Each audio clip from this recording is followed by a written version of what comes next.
There was once a vile tyrant, financing his revolution with shady businesses, and a powerful nation from across the sea eager to exercise justice upon him for this or that personal gain.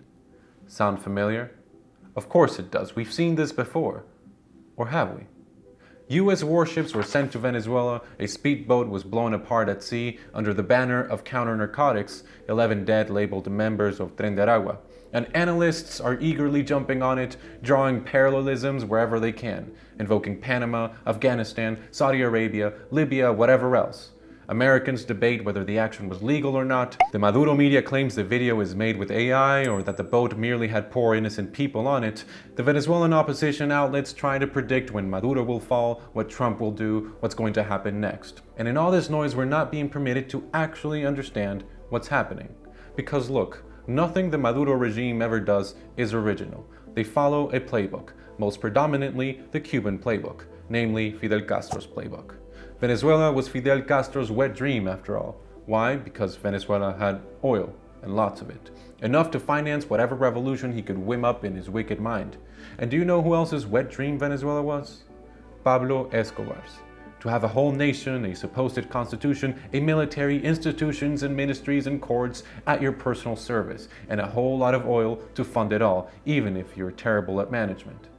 You see, at one point Pablo Escobar and Fidel Castro worked together. The evidence is overwhelming, and if you want to question those who lived the horror firsthand, do so, I dare you.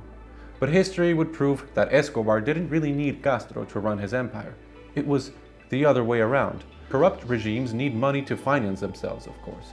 They feed the people pretty words and dangle food over their heads, but even that requires cash. Media outlets and forces of oppression, shady deals, these things need money to keep things running. And Cuba, as an island and isolated as it was, didn't have a lot of it. And so to help bankroll Fidel's revolution, why not do what in their minds was not only a way to fund a good cause, but also something that was morally justified? Smuggling drugs into the United States was a way to weaken them.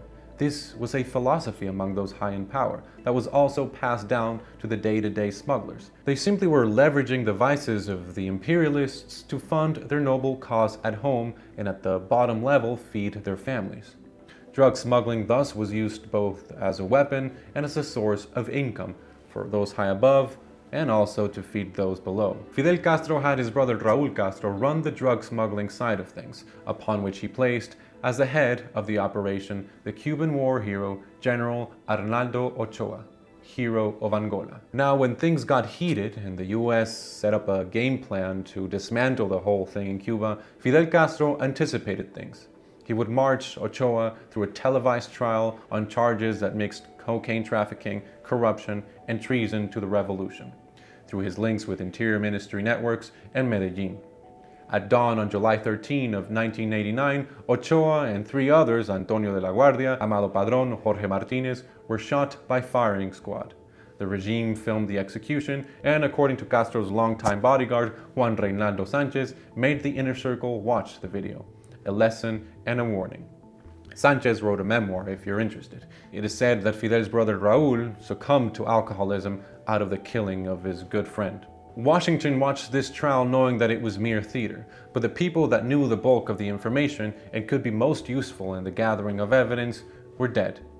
Yes, some Cuban smugglers and pilots who worked with the DEA spoke up and revealed how everything was done. There's a transcript of an interview they did that I will link in the description. But the head guys of the operation could not be captured and interrogated anymore by the imperialists.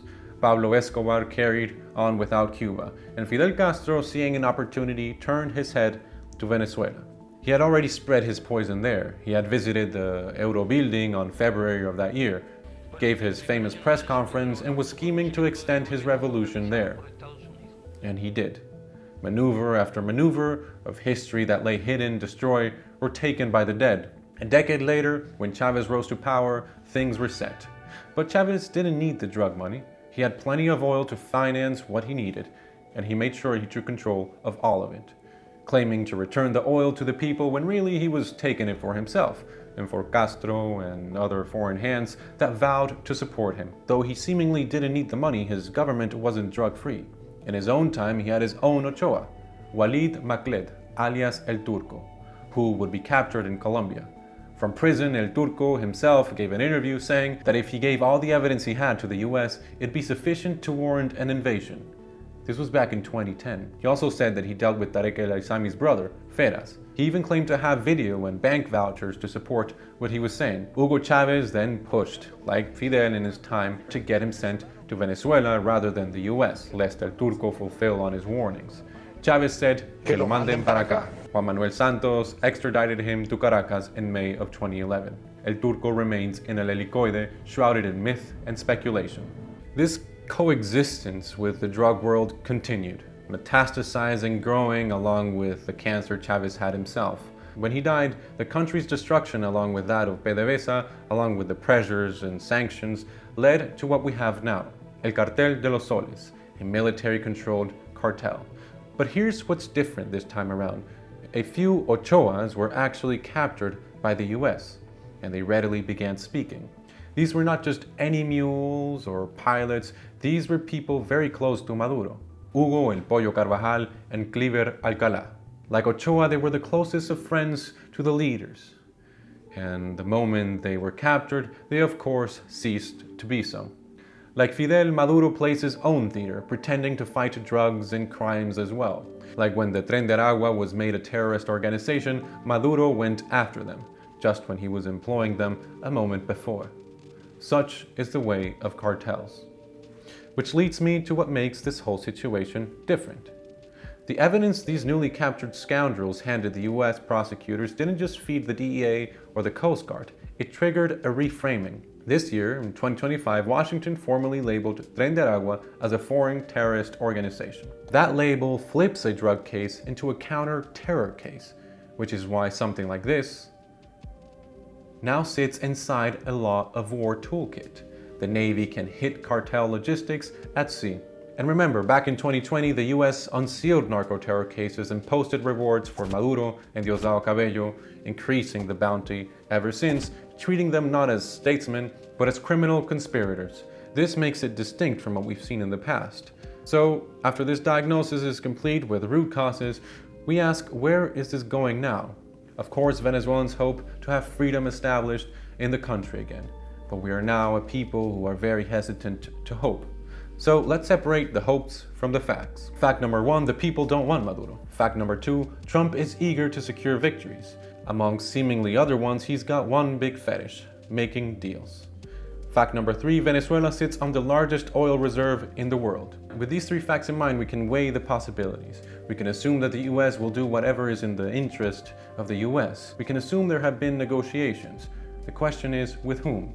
We're not meant to know these things, of course. I'd imagine, judging from his other efforts, that Trump would have no problem speaking to the regime and to the opposition alike, weighing from where he can get a greater benefit if the timing is right. We've seen him intimidate with drastic measures to then back down after some agreements are reached, and we've also seen him take definitive actions, which really were not interventionist despite his lean.